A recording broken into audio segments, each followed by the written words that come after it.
Natutong harapin ang mga pagsubok, luhang pumatak, lakas ay tumibay.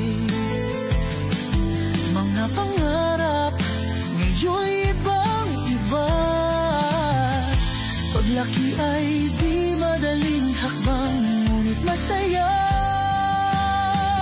Hakbang sa paglaki, marami pang matutunan. Mga pangarap, tuklasin natin sa katuparan.